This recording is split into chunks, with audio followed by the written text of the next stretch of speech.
nós vamos continuar falando um pouquinho sobre oração. Na semana passada nós iniciamos falando aquilo que não era oração. Tá? Nós usamos um sermão de textos múltiplos, eu vou usar hoje também, porque a estratégia, a metodologia desse sermão vai me ajudar naquilo que é o meu propósito hoje. Mas nós começamos a falar o que não era oração. E o que nós falamos?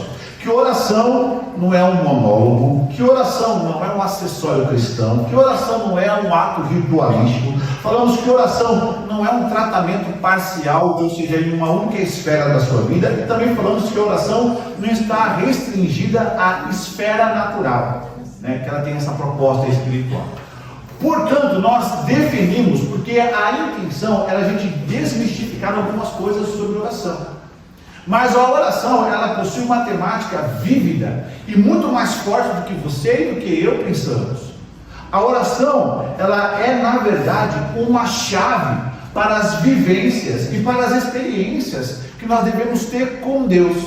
Portanto, o tema do dia de hoje é vivenciando as experiências da oração. Eu quero te fazer uma pergunta. Todas as vezes que você pensa em relacionamento com uma pessoa, você às vezes pensa no relacionamento com essa pessoa, talvez compartimentalizando aquilo que ela é na sua vida. Então eu converso muito com a Carol, claro, sobre o nosso casamento, sobre aspectos de ajuste do casamento, sobre a nossa vida ministerial. Eu sei que você, por exemplo, no seu trabalho, você conversa com o seu patrão sobre questões básicas do serviço, do dia a dia, sobre coisas que você precisa acertar. Então, quem trabalha em área de logística vai falar quando as coisas devem chegar, quando as coisas devem sair. Então, é extremamente interessante, porque os nossos diálogos, ou as nossas conversas, elas estão sempre permeadas ou direcionadas por conversas específicas ou de pontos específicos, dado a fragmentação da nossa vida. Então, converso com a Carol como esposo, converso com a Mari e com a Manu como pai, converso com vocês como pastor e como amigos. No meu trabalho, converso com meus alunos como alguém que precisa receber informação. Então, a gente vai compartimentalizando os nossos diálogos e as nossas conversas. E esse é o problema. Porque a oração, ela não é um item fragmentado da nossa vida. Ela é muito mais do que isso, porque nós falamos com um Deus que conhece já todas as áreas. Por que eu converso com a Carol como esposa e ela como esposa? Porque nós temos esse relacionamento e nós vamos tratar de temas que têm a ver com a nossa casa. Então assim a gente vai fragmentando as conversas e os diálogos da nossa vida. Tanto é que a gente chega aqui na igreja, nós falamos muitas coisas sobre a estrutura da igreja, sobre som, sobre louvor, sobre o aspecto relacional que nós devemos ter, e isso é bom. Mas a nossa conversa com Deus não. Porque a nossa conversa com Deus, ela não faz parte de um compartimento específico. Porque quando você fala com Deus, quando você ora a Deus, você ora a alguém que conhece tudo sobre você, desde mesmo de antes de você nascer, sobre sua família, sobre o seu histórico de traumas, de medos, de receios. Então quando você ora, você conhece alguém que te enxerga por um olhar holístico. Ou seja, ele te enxerga de todas as formas, de todas as maneiras, de fora para dentro, de dentro para fora. Portanto, a oração é muito mais do que tudo isso que eu falei. Ela não é um monólogo, ela não é um acessório, ela não é um tratamento parcial, mas a oração ela é uma vivência. Ela é uma experiência única e exclusiva com Deus que você serve. Então, pensando desse ponto, desse prisma, eu quero trabalhar com vocês algumas lições sobre o que nós devemos entender sobre a oração. Porque ela é crucial. Ela é crucial para o seu desenvolvimento espiritual, familiar, profissional. Em primeiro lugar, a oração é a chave que abre as portas do céu. E onde está isso, pastor João? Agora sim, vai lá em Atos, capítulo 10, versos de 1 a 7. Atos, capítulo 10, versos de 1 a 7. Se você não trouxe Bíblia, pode acompanhar lá na telinha. A minha vai ser uma outra versão, lá na NVT. Ó, eu vou ler. Atos 10, de 1 a 7. E havia em Cesareia um homem por nome Cornélio, centurião da corte chamada italiana, piedoso e temente a Deus com toda a sua casa, o qual fazia muitas esmolas ao povo e de contínuo orava a Deus. Este, quase à hora nona do dia, viu claramente numa visão um anjo de Deus que se dirigia para ele e dizia-lhe: Cornélio. O qual, fixando os olhos nele e muito atemorizado, disse: Que é, Senhor? E disse-lhe: As tuas orações e as tuas esmolas têm subido para a memória diante de Deus. Agora, pois, envia homens a Jope e manda chamar a Simão, que tem por sobrenome Pedro. Este está hospedado com um certo Simão curtidor, que tem a sua casa junto do mar. Ele te dirá o que deves fazer. E, retirando-se o anjo que falava com Cornélio, chamou 2 dos seus criados e a um piedoso soldado dos que estavam ao seu serviço. Olha só que interessante. Eu falei que a oração é a chave que abre as portas para o céu. Se você tem uma chave no seu bolso agora, eu quero que você saiba, não importa o quanto você se aproxime da fechadura. Se você não tirar a chave do seu bolso, não conectá-la na fechadura e não fizer o processo de girar a chave, não adianta de nada. Hoje em dia os carros já tem outro sistema, né? Essas chaves que agora não precisam mais, né, você colocar, ela tem agora aquele sistema de start-stop, você clica lá e o carro liga automaticamente. Mas o processo da chave tem que ser uma figura e uma metáfora que não pode sair da sua cabeça, porque a oração funciona da mesma forma. Quando o Senhor Jesus nos ensina a oração do Pai Nosso, Ele não estava nos ensinando um mecanismo enferrujado ou um mecanismo extremamente restrito, só daquela maneira que se pode orar. O que Ele estava fazendo é mostrando para nós qual é o processo que deve percorrer a oração, que é o processo de reconhecimento de quem é Deus, Pai Nosso que estás no céu. É o processo de entendermos a sua santidade, santificado seja o vosso nome. É o processo de entender as prioridades. Venha a nós o vosso reino, seja feita a vossa vontade, assim na terra como no céu. Mas ele não estava só ensinando palavras. A oração só serve se for feita assim. O que ele estava tentando nos mostrar é que a oração é um diálogo que precisa ser travado com o Pai. Mas existe algo que é muito interessante. A oração, ela é uma chave, mas ela só possui funcionamento, ou seja, ela só vai ser eficaz na sua vida se você praticá-la. Por mais que a gente esteja habituado ao que é oração, e por mais que nós entendamos o que é a oração de maneira teologicamente falando, lendo a palavra de Deus, a oração não terá efeito sobre as nossas vidas se nós não colocarmos em prática. É igual a chave. Por mais que você se aproxime da porta, por mais que você se aproxime da fechadura, se você não tirar do seu bolso, não colocar, ou seja, se o gesto da oração na sua vida não for prático, não adianta de nada. E por que nós precisamos entender? Por quê? Porque a oração é a chave que nós temos para abrir as portas do céu sobre nossas vidas. É a oração que vai abrir a nossa mente e nosso coração para tudo aquilo que nós precisamos saber sobre Deus, sobre a nossa própria vida, sobre as pessoas que estão ao nosso redor. Olha só que interessante. Cornélio, queridos, aqui ele não era um judeu.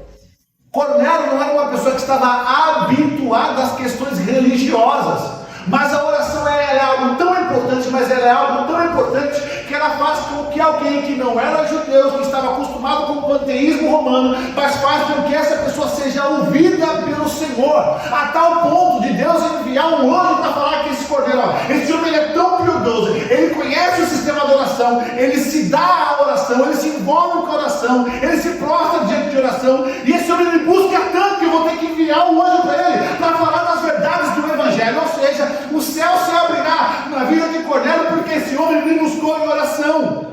Agora pensa, nós como cristãos que já conhecemos o caminho, porque Cornélio precisava ser ensinado a tal ponto que Deus tem que enviar Pedro para falar quem é o Messias, qual é o caminho da salvação.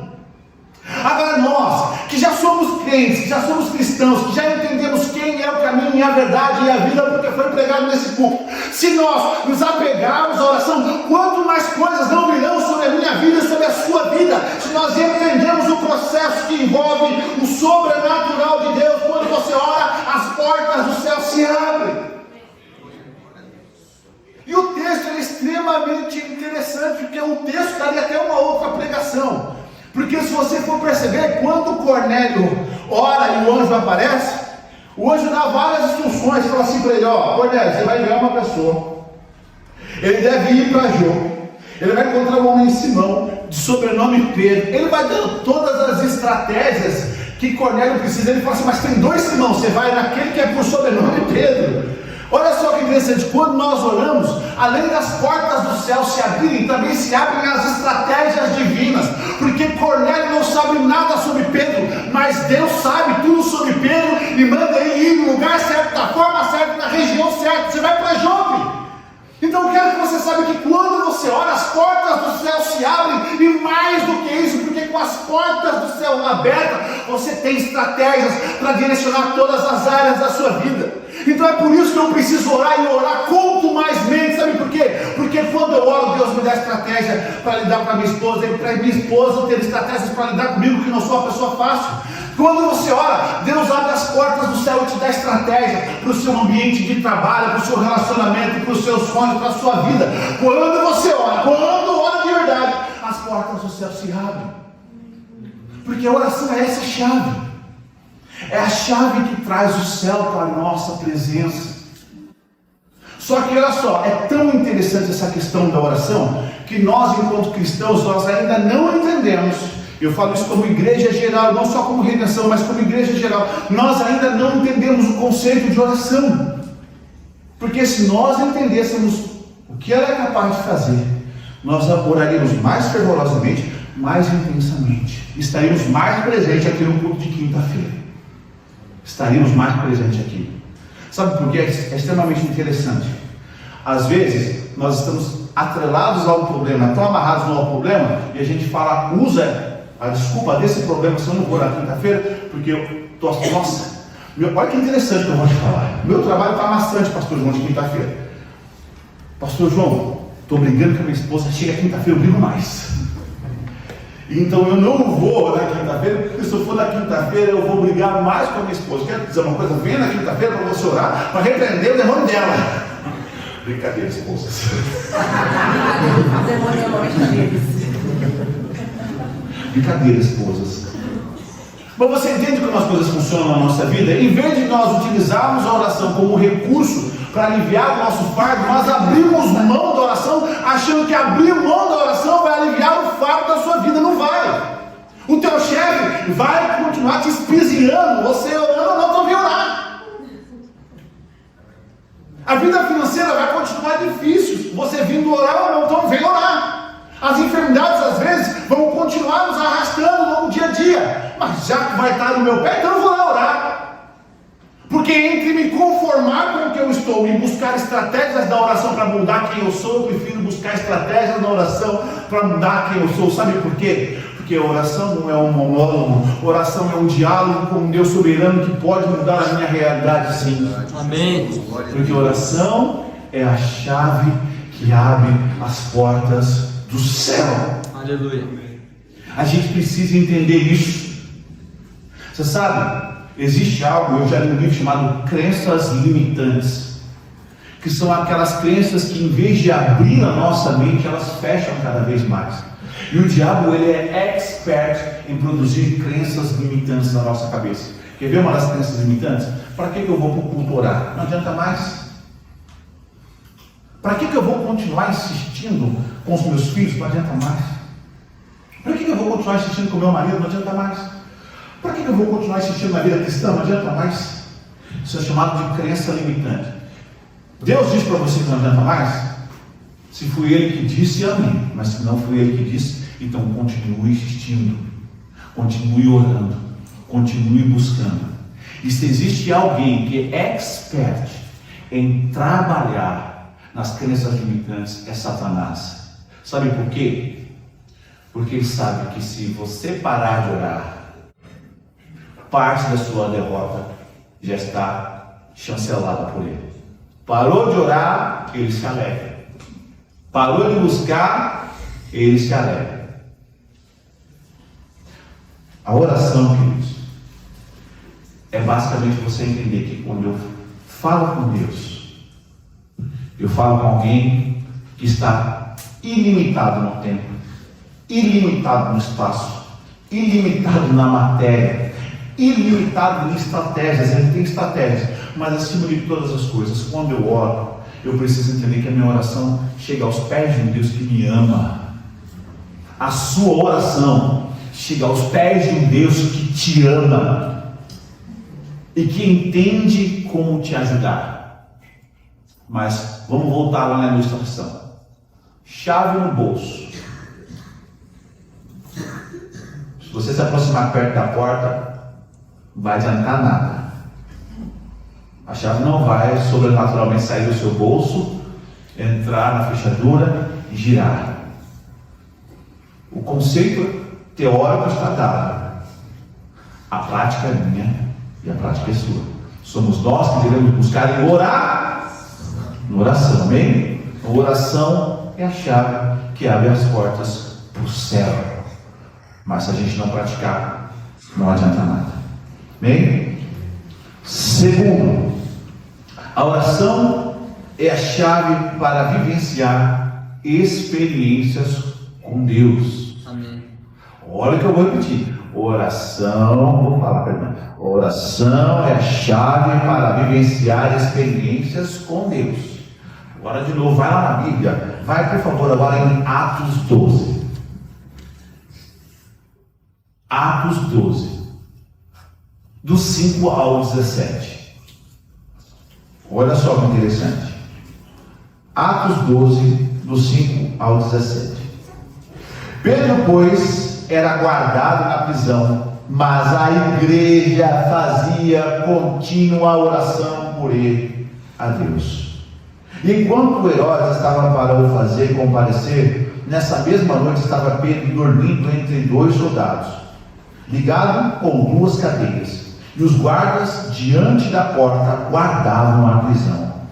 E eis que sobreveio o anjo do Senhor, e resplandeceu uma luz na prisão, e tocando a Pedro no lado, o despertou, dizendo: levanta-te depressa. E caíram-lhe das mãos as cadeias. E disse-lhe o anjo: cinge-te e ata as tuas sandálias. E assim o fez. Disse-lhe mais: lança às costas a tua capa e segue-me. E saindo o seguia. E não sabia que era real o que estava sendo feito pelo anjo, mas cuidava que via alguma visão. E quando passaram a primeira e a segunda guarda, chegaram à porta de ferro, que dá para a cidade, a qual se lhe abriu por si mesmo. E, tendo saído, percorreram uma rua, e logo o anjo se apartou dele. E Pedro, tornando assim, disse: agora sei verdadeiramente que o Senhor enviou o seu anjo e me livrou das mãos de Herodes e de tudo que o povo dos judeus esperava. E considerando ele isto, foi à casa de Maria, mãe de João, que tinha por sobrenome Marcos, onde muitos estavam reunidos e oravam. Verso 13. E batendo a porta do pátio, uma menina chamada Rode saiu a escutar. E conhecendo a voz de Pedro, de gozo não abriu a porta, mas correndo para dentro anunciou que Pedro estava à porta. E disseram: está fora de ti? Mas ela afirmava que assim era. E diziam: é o seu anjo. Mas Pedro perseverava em bater. E quando abriram, viram-no e se espantaram.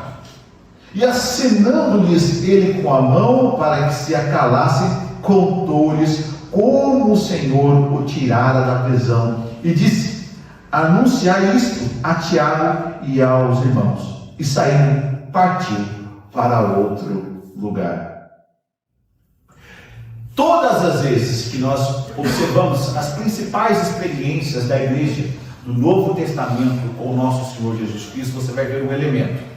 Sempre terão pessoas com o coração quebrantado, sempre haverá uma necessidade, mas tem um terceiro elemento que sempre está presente também, que é a oração. Todas as vezes que você lê no livro de Atos um milagre acontecendo, você vai ver esses três aspectos: uma necessidade, pessoas com o coração quebrantado e a oração. Amados, às vezes a gente fala: mas por que eu não estou vivenciando tantas coisas na minha vida? Por que que tantas cadeias às vezes não se quebram? Amados, se existe algo que nós precisamos entender é que a oração, ela nos proporciona experiências sobrenaturais com Deus. Olha só que interessante, eles estavam todos reunidos na casa de João Marcos, morrendo de medo do que poderia acontecer com Pedro, mas a igreja lá estava em oração. Eles estavam buscando ao Senhor, se entregando ao Senhor, quebrantados, apresentando a Deus a queixa deles, com medo de perderem Pedro, que era o líder da igreja. Você pensa nisso, já tinham perdido o nosso Senhor Jesus Cristo como grande e maior líder, o cabeça da igreja, agora talvez perderiam novamente Pedro. Então a igreja se reúne em extremo constrangimento, com um coração extremamente quebrantado, com uma mente extremamente preocupada, e enquanto eles oram, o anjo está lá. Olha que interessante, e é simultâneo, porque enquanto eles estavam orando, nós lemos isso, Deus já tinha enviado um anjo para libertar Pedro. A questão da experiência que a oração nos proporciona é algo tão sobrenatural, que eu não sei quanto a vocês, mas eu já experimentei bênçãos que vieram de Deus, que eu nem esperava. Mas por que veio a bênção? Veio porque eu precisava de oração. E eu sei que às vezes aconteceu também com você, de você orar por uma coisa, orar, e quando chega, você não acredita, mas Deus ouve. Olha, a igreja estava orando, buscando a libertação, buscando o livramento de Pedro, e a igreja se dedicou em oração. E quando Pedro é liberto, vai lá e bate a porta, onde ora, gente, Pedro, aí a igreja, o que a igreja fala? Só Jesus para ter paciência com a gente, né? Só Jesus para ter paciência com a gente, porque a igreja está orando para quê? A igreja está orando a um Deus soberano pela libertação de Pedro. Deus vai vir o anjo e liberta Pedro. Pedro aparece na porta dizendo, é ele. Para você ver como a mesma igreja de Atos está presente dentro dos nossos corações, porque nós somos assim. Nós pedimos bênçãos ao Senhor, pedimos que o Senhor quebre cadeias, e quando Deus começa a fazer, a gente até duvida que seja Deus. Isso aí é acaso, isso aí é sorte. Que acaso que nada, que sorte que nada. É o Deus que você ama, que você ora, que te ouve e que te responde. Aleluia! Glória a Deus. Então a gente precisa entender isso, que a oração ela gera experiências, e você pode ter certeza que toda experiência de oração vai te gerar mais fervor, mais vontade de orar. Todas as vezes que você ora, Deus te responde. Isso gera no seu coração um fervor, mas uma vontade de orar cada vez mais, porque faz parte. Deus sabe que nós somos seres humanos, construídos de experiências diárias, construídos por vivências diárias. E esse Deus entende que nós precisamos sim experimentar o poder transformador da oração e entender que ela proporciona vivências. Eu vou contar para a 19ª vez, não tem problema, vocês têm paciência comigo. Não tem problema, vocês têm paciência comigo. Mas os irmãos sabem que o momento em que é uma coisa fútil, eu acho que merece ser contada porque é fútil. Não era algo essencial para mim. Mas nós fomos convidados para ir para o casamento do Silas e da Gaia, e eu falei para os irmãos que na época eu e a Carol nós estávamos assim financeiramente, ó, a água estava aqui e uma banda no nariz para fora. Estava assim financeiramente. Não vou pedir para alguém levantar a mão se está assim agora. Mas nós estávamos passando por um momento muito difícil. Seu marido do céu estava difícil. A gente estava vendendo a janta para comer a outra janta, nem almoço que tinha que pular. E a gente foi convidado, eu falei, meu Deus do céu, amor, e como é que a gente vai fazer? A gente não tem dinheiro para comprar presente, a gente não tem como abençoá-los, porque a gente quer, tem um coração bom, quer abençoá-los, amava o casal demais. E a Carol fez parte desse sistema do processo, de restauração da Dai, que tinha passado por um divórcio, o momento estava muito difícil. E a Carol acompanhou, então ela falou que eu faço questão de vocês participarem. E aquela gente, eu negão desse jeito que é amarelo. Não vamos falar não, vamos. Tá bom. Aí, o terno tem que ser preto. Eu falei, meu Deus do céu. E eu acho que o vestido era vinho, né, amor?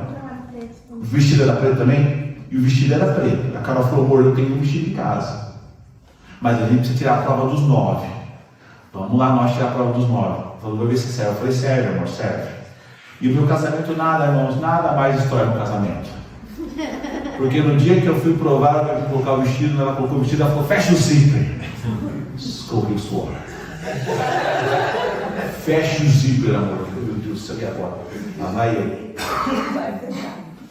Falei, vai fechar, vai fechar, fechar. Quando aquele negócio fechou, ela serviu.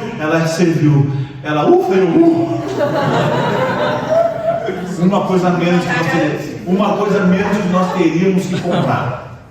Aí vai pro meu terno. Irmãos, eu tinha um terno, o único terno preto que eu tinha, aliás, era um dos poucos que eu tinha, né? E tinha eu acho que é só ele, né, mano? Na época era só ele. Era de risca de giz. O cara estava tão velho que a risca estava torta, irmão. A risca de giz. Toda vez que o pastor André me chamava, falava assim, você vai pregar? Não vem, eu ia com o terno. Bom, se você olhar todos os vídeos que tem lá no Calvário, eu pregando, eu digo, mas estou com o terno preto. E eu falei, agora, meu Deus do céu. O terno ele chegava na minha frente no culto. Eu já estava acostumado com o caminho. Beijo. E agora? Irmãos, eu não sou vaidoso, pode ter certeza. Tem muitas coisas que eu sou, mas eu não sou vaidoso, eu não ligo para isso. Mas naquele dia, especificamente depois do casamento, eu fiquei pensando, meu Deus, eu não tenho como comprar um terno. Eu não vou comprar um terno, eu vou com esse terno. Quando eu botei o terno, gente, pensando que eu gostava de moçado. Aí eu falei, Deus, eu queria oportunidade. Eu queria muita oportunidade de poder trocar de terno. Até porque eu uso para pregar, sou convidado nas igrejas, né? Eu vou pregar. Mas eu precisava de terno. Aí os dias foram passando. Foi passando, né, mãe? E chegou na sexta-feira, não sei se era na sexta-feira, o casamento foi no sábado, não sei se foi na sexta-feira, essa ou na anterior? Na anterior, uma semana antes. Chega na sexta-feira, eu vou buscar a Carol aqui no centro de Santo André, aqui. Eu esqueci o nome daquela rua ali, que tem um calçadão que dá na igreja. Como é o nome? Bernardinho. Eu chamo ela de Pitu. A gente chega lá, só volta. Os pequenos forrós, onde você está? Então eu passo lá, vou buscando Pitu. Aí eu estou lá. Então, irmão, se vocês me verem lá parado, lá, no carro, eu não estou curtindo não, viu? Estou esperando a Carol. Deixa ver porque os irmãos parados, toda hora eu passo com as coisas lá. Ombrinho lá, não. Estou esperando a Carol. Só para avisar os irmãos. Então, sempre eu paro lá, a Carol vem, tá de carro, fica. Sério, ela fica destruída. O que acontece lá também. E isso eu acho lindo da minha esposa, acho lindo mesmo. Toda vez que ela passa lá, ela ora, tem um postinho ficando na frente, ela ora para os meninos, fala, Deus, muda o coração, muda essas vidas. E nesse dia, especificamente, ela chegou, eu estava chorando no carro. E eu estava chorando porque eu estava escutando um louvor de Stênio Márcios, né? Que fala assim, ó, Criador de tudo, acima de todos, teu nome é força, teu nome é poder. E ele fala assim que ele vai entregar o coração dele e vai recitar os nomes de Deus ao coração. Aí ele começa a falar os nomes de Deus. Então ele fala Elohim, Elonion, El Shaddai. Mas ele fala Jireh, que é Deus da provisão. Quando ele falou isso aí, eu comecei a chorar. Mas eu chorava copiosamente, a Carol chegou e ela abriu a porta e me pegou chorando. E dificilmente ela me pega assim, se não for os pés desse irmão. E ela, aconteceu alguma coisa? Eu falei, amor, não aconteceu nada e tal. Tá tudo bem. Ela entrou, fechou a porta e a gente começou, liguei o carro, começamos a ir. E ela olhando para mim, com minha esposa preocupada aqui, ela olhando para mim, tá, alguma coisa até errada. E eu limpando as lágrimas, toco o celular dela. Ela tem no celular, oi, aqui em Santo André, já estão aqui? Tá, estamos indo para casa, daqui a pouco. Ela desligou o telefone e falou, fulano, meu trânsito estando em casa. Eu falei, agora lascou, não tenho dinheiro para comprar, até não vou comprar café agora.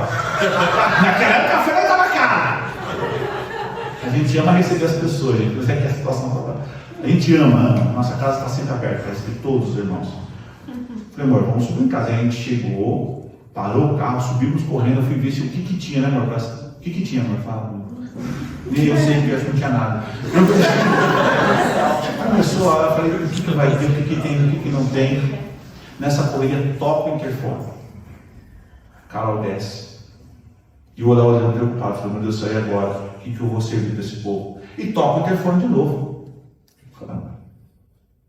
Eu peguei o telefone, Carol falou, amor, desce aqui. Eu falei, não, mas eu tô, não, desce aqui. Eu não vou subir, não, desce aqui. Eu desci, irmãos. Quando eu abro a porta, está a Carol lá fora, com os nossos padrinhos, que está o nome desse, não tem problema, os nossos padrinhos de casamento, o Dago e a Sandra. O Dago abre a porta do carro e fala assim: não, Deus mandou trazer para você, tira um terno preto e me entrega. Irmãos, foi uma das, não a maior, mas uma das maiores experiências que eu tive com a oração. Porque eu orei e falei: Deus, o Senhor sabe, eu não sou vaidoso, mas eu queria só um pouquinho de dignidade para ir para o casamento. E Deus fez isso por mim, irmãos. Como fez coisas maravilhosas. Depois vocês conversam com a Carol sobre testemunhos que ela tem de oração, de coisas que Deus tem feito, tudo pela oração. E isso vivificou a minha mente e meu coração. Isso me fez entender que a oração não é um produto da imaginação de crente doido. A oração não é um produto da imaginação de pessoas que correm atrás de um Deus que não existe. Oração é um diálogo. Que você fala com o seu Deus, que entende as suas necessidades, que compreende o seu coração, que entende a sua mente, que entende a sua dor, que entende às vezes até aquele processo de exclusão social que você fala: eu estou sozinho, ninguém mais está comigo, e é na oração que você percebe Deus te respondendo, dizendo que Ele está com você. Nesse dia, amados, eu falei: obrigado, Pai. E você sabe o que me encantou, irmãos? Eu não estou sendo hipócrita, eu estou sendo hipócrita. O que me encantou não foi o presente, não foi o presente, foi saber que Deus tinha me ouvido na minha angústia. Aí eu entendo o que o salmista disse: na minha angústia clamei o Senhor. Tem 2 salmos, e cada salmo fala algo interessante. Um fala assim: Ele ouviu o meu clamor, e outro fala assim: Ele me livrou da minha angústia. Então, queridos, a oração é essa experiência de vivência. E a gente nós precisamos, enquanto igreja, nos apegar a ela, porque ela proporciona experiências coletivas, mas também experiências individuais.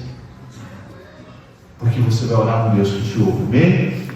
Terceiro lugar, a oração é a chave que revela a glória de Jesus. Vou tentar ser um pouco mais rápido.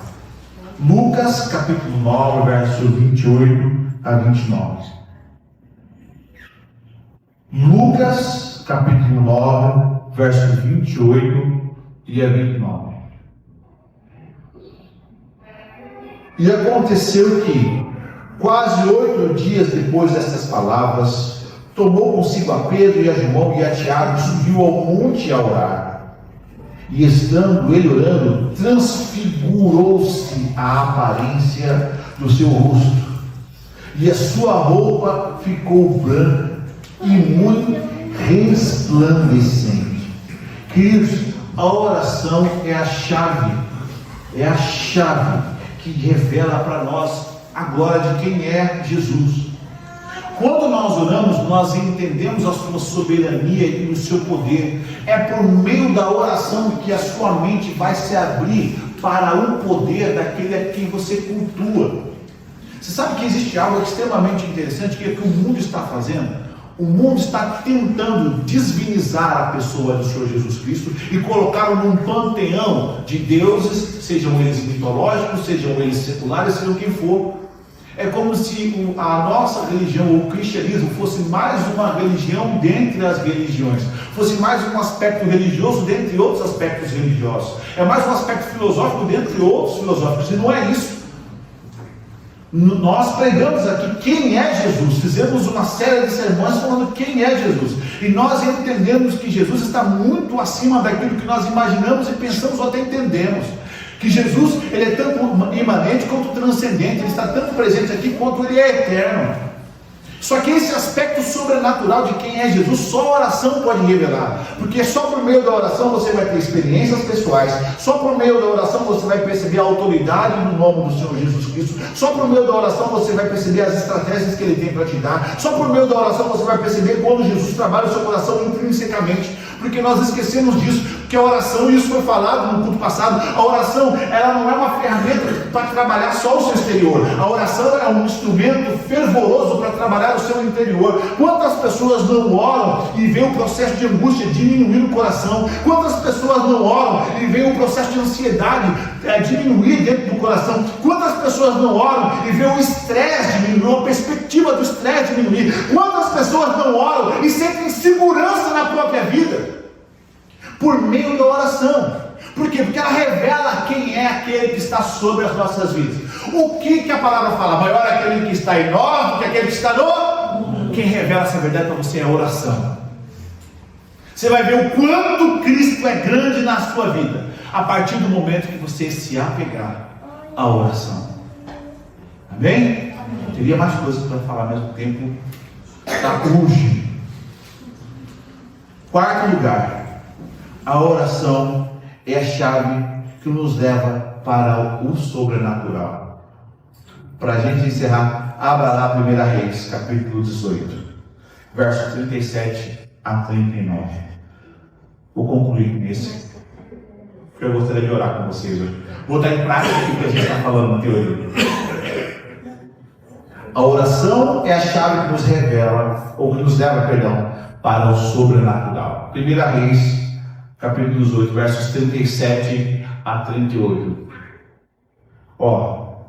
Responde-me. Quem está orando aqui é Elias. Pensa no homem com oração poderosa, né? Responde-me, Senhor. Responde-me, para que este povo conheça que Tu és o Senhor Deus, e que Tu fizeste voltar o seu coração. Então caiu o fogo do Senhor e consumiu o holocausto, e a lenha, e as pedras, e o pó, e ainda lambeu a água que estava no rio. O que vendo todo o povo caíram sobre os seus rostos, e disseram: só o Senhor é Deus. Só o Senhor é Deus. Às vezes, meus amados, nós queremos desfrutar do sobrenatural que Deus tem para as nossas vidas. Nós queremos que Deus quebre cadeias, que Ele mude o nosso histórico, que Ele mude o nosso estado. Às vezes, não é porque você é cristão, o Adilson falou sobre isso agora, não existe o super-cristão, aquele que veste a cueca por cima da calça e sai fazendo proezas. Não existe isso. Nós somos seres humanos falhos, mas Deus nos deu a possibilidade de, mesmo sendo quem nós somos, desfrutarmos do sobrenatural que vem por meio dele. Então nós podemos, é extremamente interessante. Você percebeu como nós estamos perdendo essa consciência do sobrenatural de Deus? Você percebe quando a gente por exemplo, a gente passa, a gente vê um pedinte, e a gente, às vezes você dá a moeda para a pessoa, mas a gente às vezes não fala de Jesus e não ora, fecha o vidro, só vou orar por essa vida. Porque às vezes as pessoas estão nessa situação, por quê? Porque as cadeias estão sobre a vida dela. E eu preciso entender que a oração ela tem poder sobrenatural para quebrar as cadeias dessas pessoas.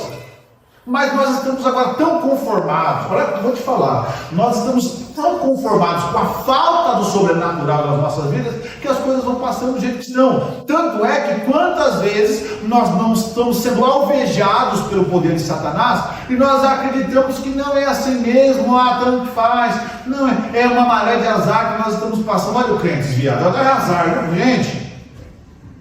Às vezes nós precisamos lutar com a arma que nós temos, seja maré de azar ou não, seja espiritual ou não, seja financeiro ou não, mas nós precisamos lutar para ver o sobrenatural de Deus, sabe, recair sobre as nossas vidas. Vem aqui, irmão, para a gente orar. Eu tenho vários, eu sempre gosto de ler livros sobre isso, vem aqui, mas uma desses livros mostra um homem que ele adotou um orfanato. Vou resumir a massa. O senhor Miller, ele colocou todos os pratos na mesa e falaram para ele: não tem mais comida, as crianças vão passar fome nessa manhã. Ele falou assim: não, deixa os pratos aí, pode deixar os pratos aí, nós vamos orar agora, bota as crianças, nós vamos orar, olha isso, bota os pratos, deixa os pratos, nós vamos orar agradecendo o alimento. O pessoal falou, esse cara está meio doido, mas vamos obedecer. Botaram as crianças, oraram, apresentaram, e a grade, olha isso. Olha a consciência que esse homem tinha sobre nós. Eles agradeceram, obrigado pelo alimento. Senhor, não tinha nada no prato. Obrigado pelo alimento. Eles acabam de orar, bate a porta. Vai lá ver quem é. A hora que abre, é um senhor com o carro de uma padaria e fala assim, ó, os pães queimaram, passaram um pouquinho do ponto. E ele ia para casa a hora do senhor, ele recusou, ele falou que ele não queria esses pães queimados. Ele pediu para trazer para o orfanato. E ele falou assim, não, os pães não queimaram por causa disso. E também não foi o seu senhor. Foi o meu Deus que trouxe alimento para as minhas crianças, para alimentar, porque ele ouve oração. Pode entrar com os pães, pode receber os pratos. Olha isso. Será que nós acreditamos que a oração faz isso no meio sobrenatural? A gente precisa mudar, meus amados. A gente precisa mudar. A gente precisa mudar. Porque senão, sem oração, não existe uma igreja cheia de poder. Estaremos vazios de Deus, da presença dEle e da atuação dEle. Vamos ficar